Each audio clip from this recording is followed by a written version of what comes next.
Hi, welcome back to my channel. Today I'm going to be talking about our DIY house renovations.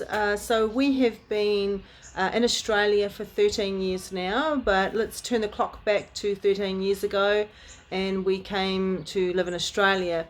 So we pretty much, the market was fairly decent over there, so we thought we were going to get a good price for it.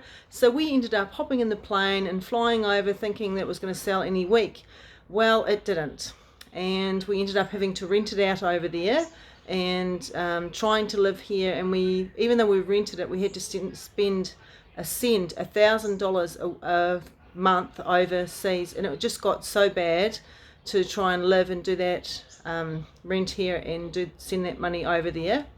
So anyway, long story short, we decided to sell it, but the offer we got was rock bottom because the housing market prices had dropped, the economy had come down a lot, and anyway, so we sold, and pretty much after 13 years of marriage, we came out with nothing for busting our gut on the house that we had renovated. We'd pulled it apart, we'd added huge lounge, we'd renovated pretty much everything in the house, and it was quite devastating at the time. So after 3 years of being in Australia, our parents helped us out by lending us a deposit, and the only house that we could really get was in a rougher suburb, and at the time we thought, how bad could that be?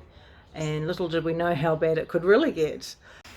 So Simon had his tools stolen not long after we got here, and of course the place was a bit of a dive, so we needed to do a whole bunch of renovations. In this area we found out that it was one of the dangerous suburbs in the city, and we found out why. And we had prowlers, you could hear them on the property for quite some time. I mean, there's been stabbings, there's meth users, so you have to be really careful about your stuff. I remember on one Christmas day, one of the windows was smashed out in our van, so we were going out to my parents' place for tea and found that. Yeah, pretty much you have to be very careful. The kids couldn't really bike down the streets or anything. Yeah, so it was quite an eye-opener, and you didn't feel very safe, but I learnt to look up during those times because, there was really nothing that we could do about it. We just had to be street savvy and try and make a good difference in this area, and look, we've survived. So lots of stories to tell, but down the track maybe. So anyway, once we got the fences up and I got a dog, things were a lot better for us. So as we were living dollar by dollar, we would get quite savvy in the way that we would resource things.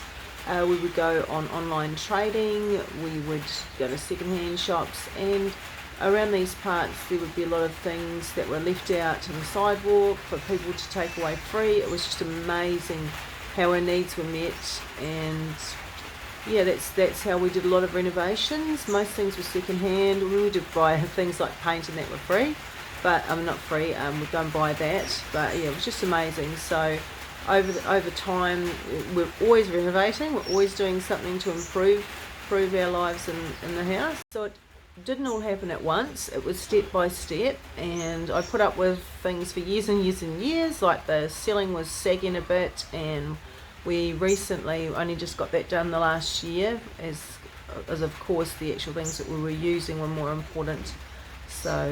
So dear hubby, first of all, put up some fences, some really high fences all around the property, and that's been great. And we got a dog, and so that just sort of helped keep us safe. And then we really got stuck into the renovations. So I was having babies, looking after the kids, and running a business from home. And he was working, he had another job, and yeah, we just always pulled together and worked really hard.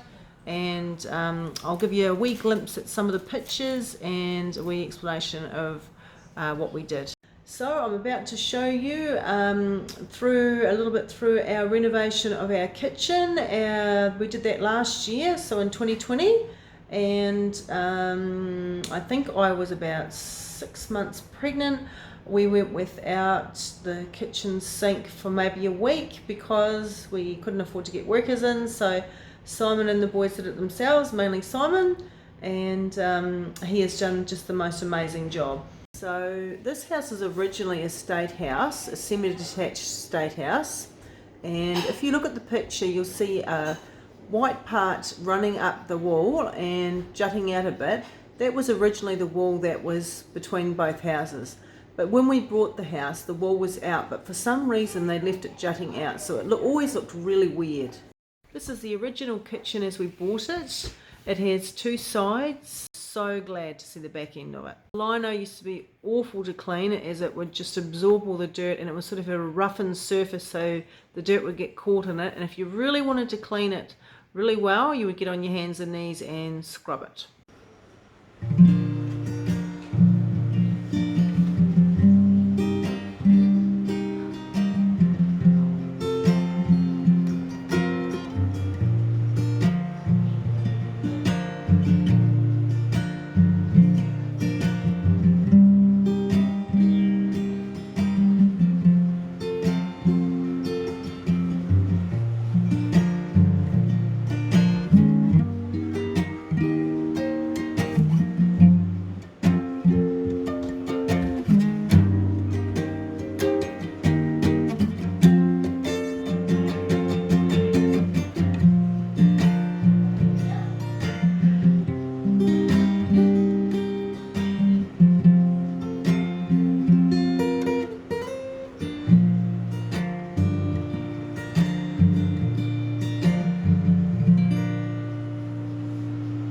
So the kitchen renovation was one of many. We have renovated the bathrooms, the laundry, we've taken out walls, we've added on a great big back room, a rumpus room, plus there's another lounge room which I use as my homeschooling room. We've planted fruit trees, we've made rockery garden thingies, and we've done so much. So I'm just going to go and take a few shots and put them on the video. Okay, so when we first came here, this area was pretty much all dirt, grass, and then with all the cars coming in and out, it sort of got really just fully dirt, and it would just blow everywhere and they get really muddy and stuff. So we've recently put down some gravel.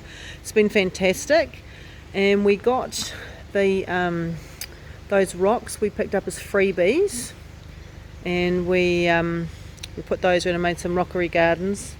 So that's been great. Most of the plants that I have, they've taken a few years to grow, and they were given by gifts by various friends, which I'm very grateful for. Whenever I'm out watering them, which is quite a lot in the summertime, I think of them. And this is my golden elm tree that my beautiful daughter Tia got me for my birthday one year. And it's taken a few years to grow, but it should be going a really light green. It's taken a bit of time to grow, but they're my lemon, lime and apple trees, and I've got an orange tree down there. But it's a dream come true. That's what I wanted to go down the side of the fence. So I've started the painting job. I want it to tie in with the house and stuff, as we've got a pool area here. Yeah, and I'll show you it when I'm finished. Okay, so we've taken turnabout because it's so hot. Kids are enjoying the pool. Don't run around the slide, Gracie. And I think Sean's just about had enough of painting. It's time to swap over. And there's the finished shed we painted yesterday. So I've got to dig this out and just make it level, and then I'm going to put that fern in there. Hello, Worry.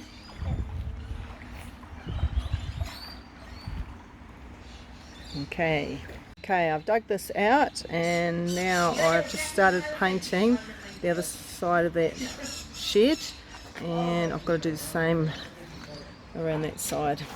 And then I'm going to plant the fern down there. So there it is. Planted my plant, all done.